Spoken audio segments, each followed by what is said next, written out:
chosen with expectation. Nagipili nga naay gilantaw o nagipili nga naay gi-expectar mga igsoon.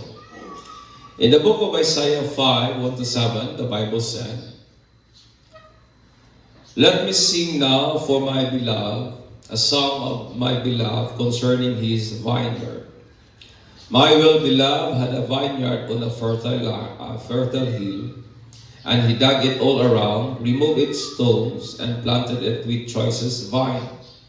And he built a tower in the middle of it, and hewed out a wine bath in it. Then he expected it to produce good grapes, but it produced only worthless ones. And now, O inhabitants of Jerusalem and men of Judah, judge between me and my vineyard. What more was there to do for my vineyard that I have not done in it?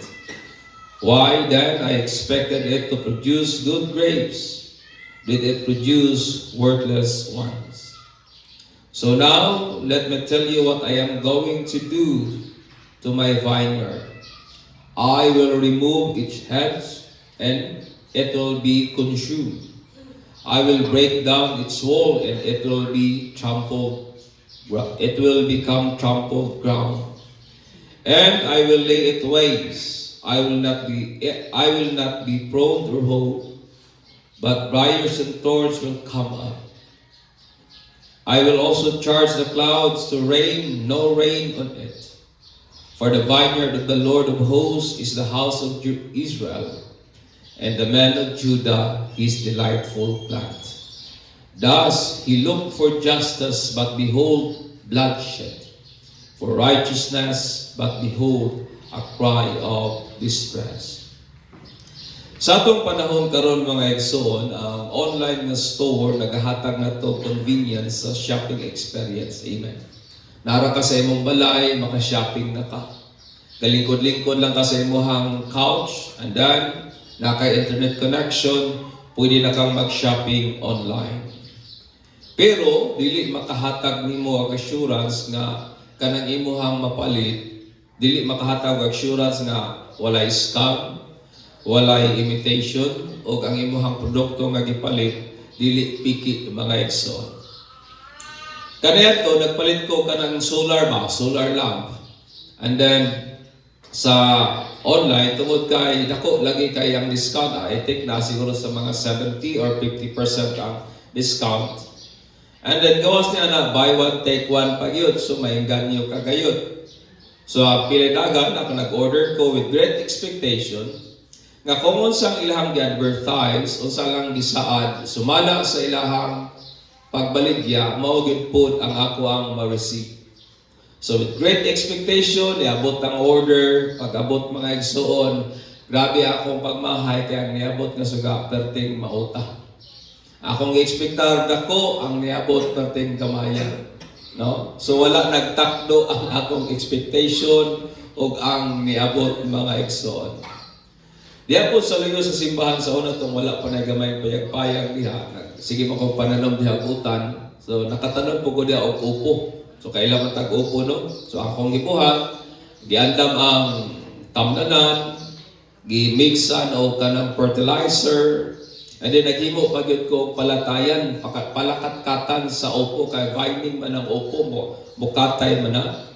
Giatiman, ginagunahan, ginaespirihan og pangontra sa apits o uban nga mga dangan, and then nagpaabot nga makabaton o gwapong bunga, but na-frustrate lang gihapon ko tungod kay namunga tuod ang upo ang problema perting gagmaya dayon kanang murag di gyud nimo makaon kay dili nagaka-develop ang iyahang bunga mga igsoon, and it turned out ngadto lamang sa disappointment or frustration. Sa Bible, ang Ginoo nato naggamit og mga daghan nga mga available nga kasinatian o kultura sa Jewish nga people para pagpaabot sa iyahang mensahe o pagpaabot sa iyahang gibati toward sa iyahang mga katawhan. O galing nga narrative o galing nga hinubay sa Bible, God expressed His disappointment to the chosen nation nga mao ang Judah. Gipaabot sa Dios ang iyang grabing pagbahay, ang iyang grabing pagkadismaya sa pinili niya nga katawhan nga mao ang Judah. Kung iyang gitawag nga iyang parasan o iyang vineyard, nga ang Ginoo nag-ekspektar og maayong bunga o maayong abot nga grapes, but it bear the worthless ones. Nga ang ekspektar sa Ginoo gikan sa Judah maayong bunga, pero ang niabot, ang nakuha sa Ginoo dili maayo nga bunga, mga igsoon. O kani nga higayon nasabtan gid sa katawhan sa Judah, ang butang buot ginasulti og ipaabot sa Dios ngadto kanila.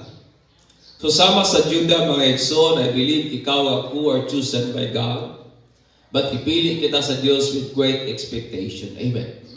Ipili kita sa Dios na ay ginalantaw ang Dios kaya habang ginapaabot nga rin ka nato. O gani nga pagtuon ay usang kamatuoran. I want to impart this morning, kabahin sa usang gina-ekspektar sa Dios kanato nga iyang mga piniling katawhan. That God expect His chosen people to bear good fruit. Nga kita nga mga pinili nga mga katawhan sa Dios, ang butang nga ginalantaw, butang nga ginapaabot, butang nga gina-ekspektar sa Dios gikan kanato nga mamunga ta not just fruit, but mamunga ta og mga maayong bunga, mga igsoon. Ang Ginoo nagamit sa great nga farming nga practice sa Judah para pag-convey sa iyang mensahe o pagbati towards them. So ginagamit sa Dios ang available nga kanang culture, ang available nga kasinatian ana nga panahon aron nga ipaabot ang iyang mensahe, ipaabot ang iyang mga pagbati ngadto sa mga tao nga iyang gipahinunguran sa mao nga mensahe, mga igsoon. Sama sa usa ka skilled o batid nga husbandman o batid nga farmer sa grapes, nga iyang ginabuhat kapamili sa fertile o gwapo kaayo nga yuta. Lisod po mag-umag dito nimo itanong sa umaw nga yuta. So kung farmers ka, skilled ka nga farmers, mangita gyud kag yuta nga tabunog, mangita gyud kag yuta nga gwapo. O ang grapes ganahan siya og tambok, ganahan po siya og medyo rolling nga yuta. Mo na gusto sa grapes, mga igsoon. So mao ni ang yuta nga gipili mismo aning grape nga farmers. O ang iyang gibuhat, iyang gi-cultivate, iyang giugmad. That's why ingon ang Bible, He dug around it. Iyang gi-prepare ang soil, my friend. Iyang gipanguha ang daghan nga mga bato. And then, iyang pag yung gitangtang ang mga sagbot. Gawas niya na, iyang pag yung gibutangan og hedge. Palihog ko lang daw ko nakubong para makita nilang picture mo. Kaya nilakaw man ang operator, palihog. Ay, ikaw na lang. Gibutangan pag niya hedge, o kaning hedge, my friend, usa ka na ka mga thorny nga mga plants nga ginagamit nilang kural. Ginagamit nilang protection sa ilahang, di lang sa mga manana, kundi ginagamit ng protection sa ilahang pong mga tanom. Muna, usa na ka thorny nga plants nga kanang laborious yun ang pagtrabaho ba. Dili lang basta-basta lang ilang nag-i-plastar, kung butang nato luwag kay ang imuhang grapes, so mao po na kaluwag ang imuhang kuralon sa ingana nga pamaagi sa pagkural, mga igsoon. O gawas niya na, ingon ang Bible, nagtukod pagyud siya og tower in the center sa maong vineyard. Nagbuhat siya og tower, o ang tower during their days, dili sama sa ato nga kahoy. It is a pile of rock. Kana bitang mga bato nga ilahang gina-arrange hangtod nga mutaas. Next slide, palihog. So mo na tower nga ilahang ginagamit during their days. At the center sa field, ang purpose niya na to serve as a vantage point and also protection. Nga during sa harvest time, diha magpundo ang tag-iya o maglantaw-lantaw siya kung naapakahay mga kawatan o uban pa. So dili maski ang pag-build sa tower, dili sayon. Mo take yung kaog, grabing pag-effort mga igsoon. Unsa pa gyud ang ingon sa Bible, gawas niya na nagkalot pa gyud siya og wine bath. Kani bitang kanang usa ka mata nga diha gina-process nila ang paghimo og bidong. So ang wine bath, in short, dako nga bato ilahang i-curve, ilahang kana bitang tiltilon, no? Ilahang pormahon. Dili sayo na nga trabaho. Pila ka siguro ka months or year ang ilahang igugol para lang makulma ka ng mata nga diha i-process. Kailang buhaton, ilang ibutang makolekt ang ilang grapes, ilang ibutang diha pagkahuman, ilahan ng tamak-tamakan. Ang diri nga process nga sa diha mo dagan tong liquid o katong juice sa grapes, mo din to i-process nila as wine. Pero ang pagbuhat sa mao nga ingnon na lang nato, mao nga machine kung sa ato siguro nga time karon, dili sayon. It takes time. Nakuha ninyo ang idea? Nagpagkural pa lang nimo, it takes time. Pagtukod nimo sa tower, it takes time.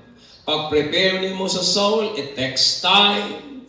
And very laborious mga igsoon. And then, sa naingon sa Bible, and o ang husbandman o ang farmer sa grapes, he planted it with choice vine. Ang iyapag yung itanong, dili maayong nga klase, itong pinakamaayong klase sa grapes, mga igsoon. And then, ang iyapag yung gibuhat, in expectation of a better grapes for wine making, mo na naghimo siya og kanang wine bath, katong prosesanan sa wine, kaya niya i-process ang wine. O unsa ba yung gibuhat, he also prone, iyapag yung giatiman, kay usa sa kanang plant nga grabe ka atimanud o grabe ka lisod i-manage or i-atiman para mag-bear lang ang fruit is ang grapes, mga igsoon. Kaya ang grapes, dili siya magbunga kung dili nimo pruningan. Dili siya magbunga kung dili nimo sa i-under stress. Ambot nga nung maubo ng grapes. Di ko siya magbunga mo na ang grapes, ginapruningan, ginakuha ang daghan nga dahon para mag-bear o bunga, mga igsoon. Ug mo na ginabuhat sa kaning gabantay sa grapes, iyang ginapruningan, iyang ginatiman. O gawas niya na, mga igsoon, ang labor yun was strenuous. Grabe ka, kapoy. Dili sayun ang hago nga ilang invest and very time consuming. Mugasto ka og kusog, mugasto ka og panahon, o ang grapes, i-take na siguro sa mga tulong tuig ay mag-mature ang grapes o makaharvest ka. So, dili pareha sa umay, 3 ka bulan, dili pareha sa mais, 3 ka bulan, dili pareha sa saging, siguro 6 ka bulan, makaharvest na ka. Pero kaning grapes, nasa mga tulong tuig ang imong paabuton. Grabe pang hago imong i-exert, mga igsoon. O ingon nga grape farmers, nasabtan sa Judah ang maong frustration of all after the laborious effort, significant waiting and great expectation of good harvest, nga imuhang makuha, dili katong imong gina-expecta. Nakuha nyo idea? Grabing hago nimo, grabing pangandam nimo, grabing inatiman nimo, grabing pagtagad imong gihatag, ang imong expectation, maka-ani ka o gwapong ani. Yeah. Ang nakuha sa farmers is worse, ang worthless ones. Ang nakuha sa farmers, dili tong gwapo, kundi ang nakuha katong wa pagpulos nga bunga, mga igsoon. So God complained against Judah nga mao ang iyang vineyard, nga wa makuha sa Dios gikan kanila ang usayang gina-expectar. Nga wala makuha sa Dios ang butang nga buot niya gikan sa Judah. For they only produce a worthless fruits. Kaya ang butang ilahang gi-produce katong bunga nga wala gyoy pulos. O ang worthless ones, usa kini ka wild grapes. Grapes gihapon siya pero dili cultivated o ginatawag nila distinct berries. Nga ang iyang lami na ay pagkaaslom o di yun maayo sa panlasa. Ang iyang lasa di nimo masabot, maot, noxious, it means nga makahilo pa yun. O ang iyang smell, ang iyang alimyon mga igsoon is very offensive. Baho. Gawas nga maot og lasa, baho pag yun. Nakuha niyo ang idea? Maot na, di na lami, baho pa, i-compared sa kanindot, i-compared sa katamis, o sa kahumot, sa sun, aning cultivated nga grapes. So ang cultivated nga grapes, humot, tamis, pero kaning wild nga grapes, baho na, aslom pa, maot paglasa mga igsoon. Tungod kay ang grapes, na kinahanglan siya ang proper nga care para mag-bear gayon ng fruit. That is why nga kinahanglan din siya katimanon and it takes time mga igsoon. O ang grapes nga gina-cultivate, mao lang gito ang grapes nga good for consumption and making wine, dili sama sa wild grapes that is good for nothing mga igsoon. O ang nation sa Judah was compared aning wild grapes. Malain kay paminaw, no? Pero ingon ang Ginoo sa Judah, Sodom and Gomorrah, very demeaning. Karon ingon na po ng Ginoo sa mga taga-Judah, kamo sama sa wild grapes. Your taste is bad and your smell is awful. Ang imuhang lasa kung grapes pa ka, imong lasa wa gyud nada, og ang imong baho di gyud masabot. Og ingon pa Ginoo, you are a worthless ones. It is a very demeaning comparison. Usa ka pag-compare ba ato sa nation of Judah nga kanang very demeaning mga igsoon. Although ang Judah at this time, ilahang ginakip ang ritual prescribed sa law, but ilahang ginadeny ang maong spirit. They deny the spirit of keeping the... Ilahang ginakip ang law outside, but deep sa ilang kasing-kasing, wa nila ginapractice ang tinuot nga intent sa law, mga igsoon. Ilahang ginakip, padayon sila nga nagapractice sa pagsaulog sa mga kapistahan. Every year na sila ay dagko nga mga kapistahan, ilan ang gina-celebrate, ilang ginasaulog with all its bungga, sa tanan nga kabungga siguro. Naga-practice gyapon sila sa Sabbath. Every sunset, mangundang na sila trabaho. Pagka Sabbath, wa na sila ibuhaton. Ilang ginakip ang mga ordinances sa Sabbath. And also, they still offer sacrificial animals according to the prescribed standard of God. Ilagi pong ginatuman, ginasunod ang pag-offer o mga mananap pahinungod sa Diyos para sa kapasayloan sa sala according sa unsa ang standard nga gidemand sa Diyos. Gina-offer nilang pinakatambok, pinakamaayo. Gina-offer nila tong mga mananap na wala gisami, walay sakit, pero sa pikas nga bahin, nagpadayon gihapon sila silang dautan ng mga binuhatan that God hated and condemned. Nakuha niyo ang idea? Nagapractice sila sa prescribed nga standard sa law, pero sa pikas nga bahin, nagpabilin gihapon sila sa ilahang dautan ng mga binuhatan that God hated and condemned. Nagpadayon gihapon sila sa mata nga ginakaligot-gutan o gibadlong sa Dios. That's why in Isaiah 5, may unom kasala diha that God condemned among His people.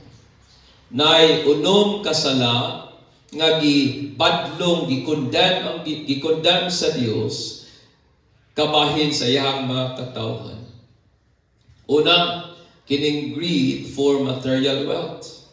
That's why in verse 8, ingon ang Ginoo, woe to you who add house to house and join field to field till no space is left and you live alone in the land. Because ang mga leaders nila during these days is kana bitaw sige pangamkam og mga yuta. Sige pa-expand sa ilahang land and then usahay ilahang ginapanguha ang mga yuta sa mga kabus.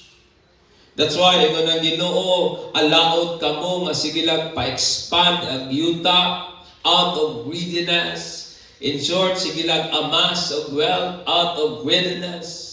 O sana sa butang nga i-condemn sa Ginoo ngadto sa house of Judah.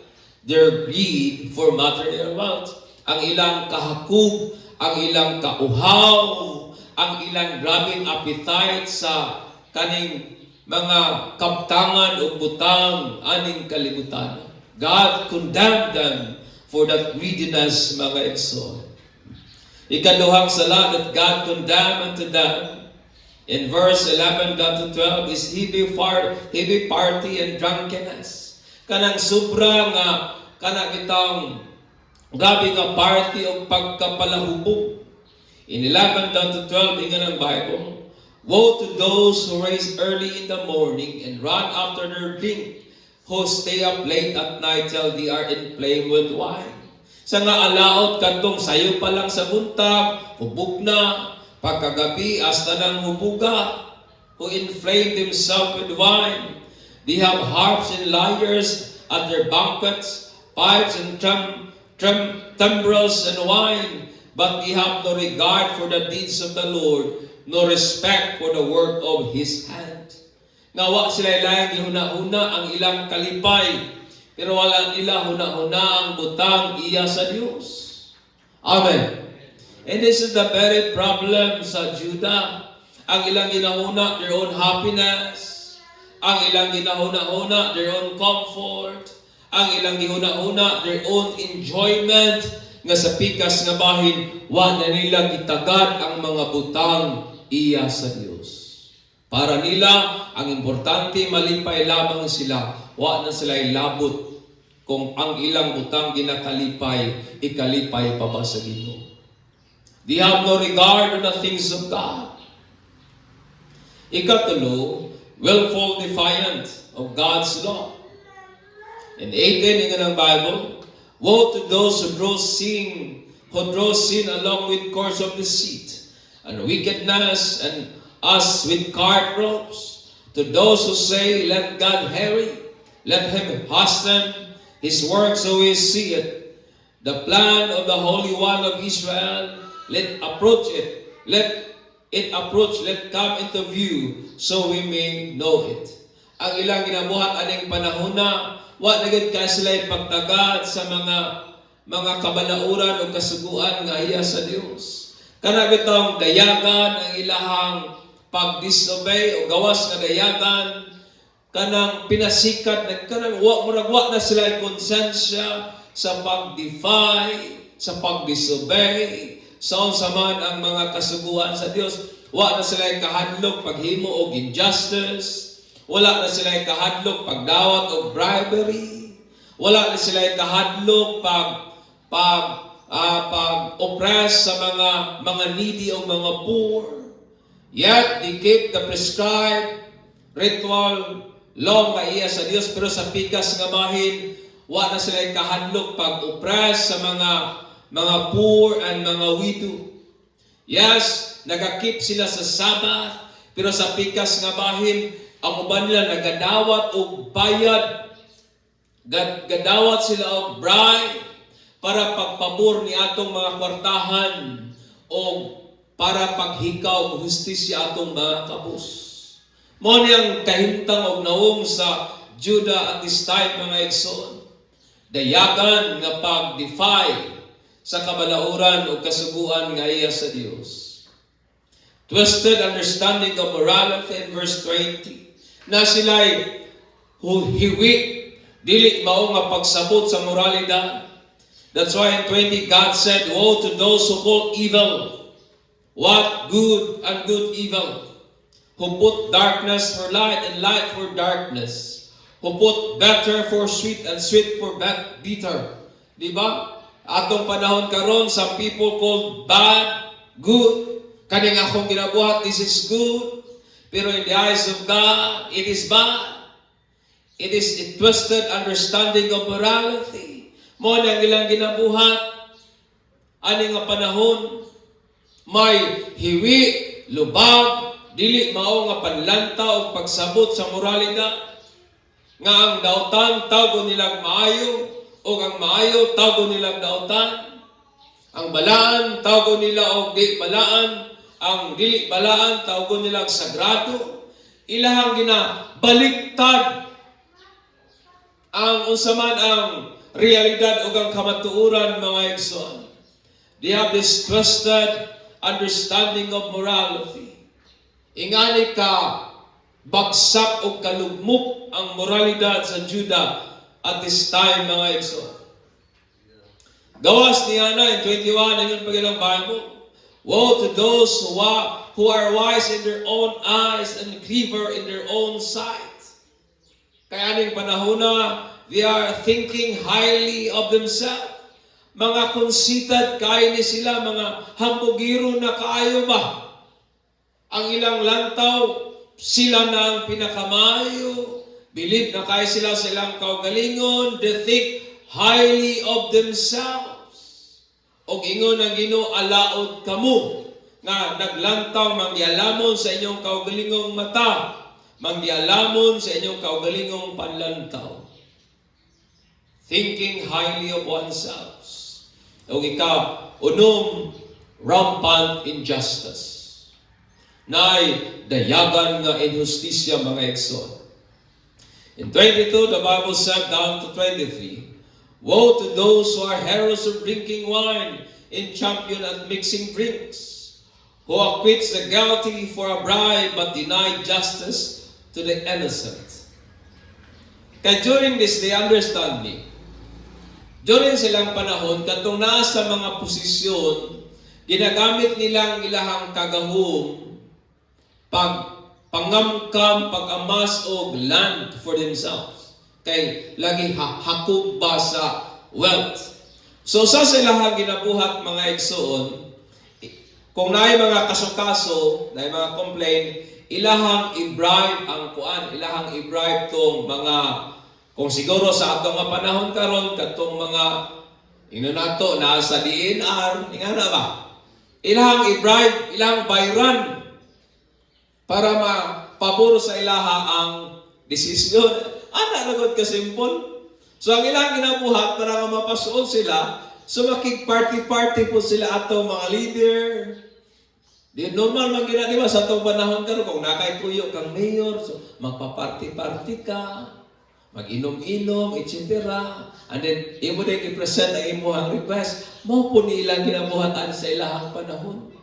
That's why ganang Bible allowed katong mga heroes of drinking. Kaya ani nga panahon, magpasikat man sila. O gila na yung bahatag, i-bribe din nila itong mga leaders para paboran sila. And God said, woe to them. Rampant injustice. Amen. Ilahang ginahikawan o katungod ang mga inosente.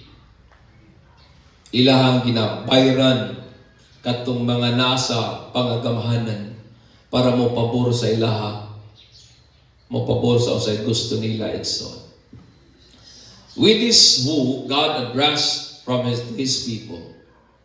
A reason why God called them a worthless one. Mano yung rason nga nung ingon ang Ginoo. Ingon ang Ginoo, wa ko nag-expectar o injustice from you, but akong nakuha gikan sa inyo injustisya. Wala ko nag-expect ninyo o twisted understanding sa morality, but God said, akong nakuha gikan kaninyo sayop nga pagsabot sa moralidad. Ingon ang Ginoo, akong gusto ninyo magpainobsan, but what I get from you is you think of yourself highly. Hambugiro naman kayo mo. Ingon pa ang Ginoo, what ang gusto nako gikan sa inyo ha, higugmaon ko ninyo, pero ingon ang Ginoo, what I get from you is greed. Ingon ang Ginoo, ang akong nakuha gikan kaninyo, di gyud maayong bunga. It is a worthless ones. Dili maayo sa panlasa, dili maayo sa panimhut. And a better reason why God sent them to exile. Nakuha ninyong senaryo? Mao ang rason nga nung gi-raise sa Dios ang Assyrian nga empire o gi-allow sa Dios na makonquer ang Judah aron nga ma-exiled sila because God punished them because God want to restore them to bear good fruit for the glory of God. Amen. Si Pablo nagsulat in Ephesians 1:4. He chose us and him before the foundation of the world, that we should be holy and blameless before him in love. O sa inyo sa Bible, na diha kang Kristo gipili na tangdaan sa Ginoo. Sa wala pa ang pundasyon sa kalibutan. Gipili ta for what reason? To be holy and blameless before him in love. Nga diha kang Kristo mahimutang putli, mahimutang balaan, diha gyud sa gugma.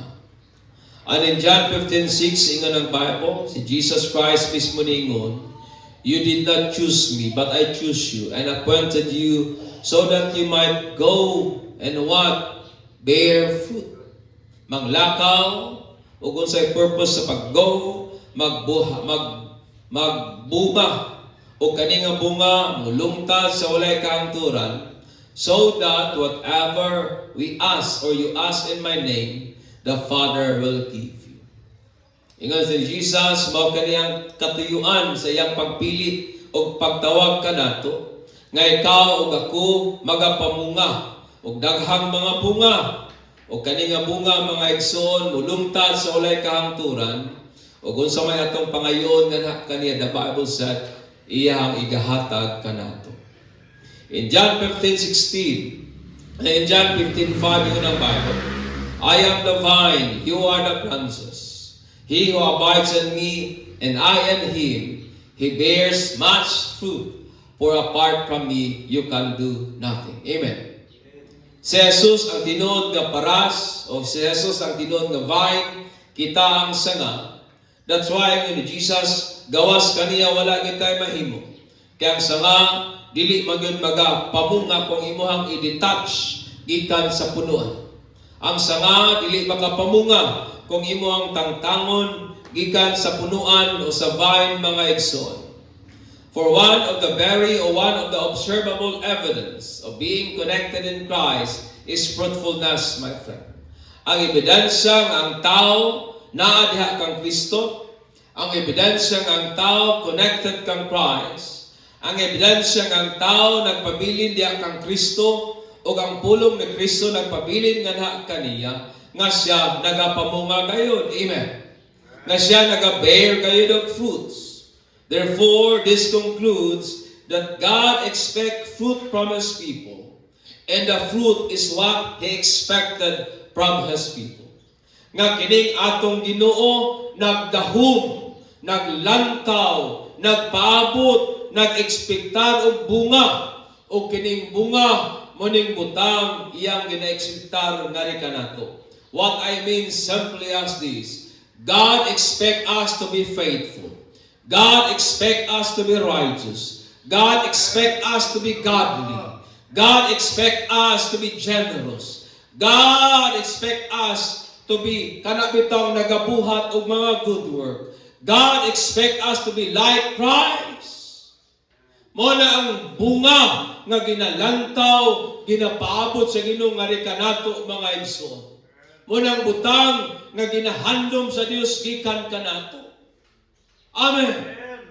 Ang butang nga ginatinguha sa Dios gikan kanato nga maglakaw tang matarong, maglakaw tang may pagkabalaan. Ang bugang ginalantaw sa Dios nga ri kanato nga kita nga mga bana atong atimanon ang atong pamilya. Kamong mga asawa, inyong panggaon, magpailalom sa inyong bana, etc. Ang bunga nga gina-ekspektar sa Dios nga ri kanato kini atong pagkamatinumanon sa iyang mga puno. That is the fruit that God expected from His people. Gitawag ta sa Dios, Dili aron mahimong king of kanang drunkards. But God called us nga mahimong example of good deeds, my friend. Amen. God called and choose us. Dili aron mahimo tang konsidat, but God called and choose us. Aron mahimo tang panig-ingnan sa usang pagkabapainom sanon at tubangan sa Ginoo. Mao lang bunga nga gina-ekspektar sa Dios nga ni kanato mga igsoon. Sama sa Judah, God expected from them humility, but what gets from them? Pride. Ang Ginoo nag-ekspektar kanila og paghigugma sa Dios, but unsay nakuha gikan sa Ginoo? Kahakog sa mga material nga mga butang. Unsang gi-ekspektar sa Ginoo gikan kanila nga ilahang labanan ang mga kabus, ilahang panalipdan ang mga orphan. Pero unsay nakuha gikan sa Ginoo, ilahinom gilupi o gidaog-daog ang mga walay mahimo. Ilahinom wa nila gitagad ang mga nanginahanglan. And so God said to them, "Kamo bayang ako ang vine, and what I expected from you is dili ning worthless ones."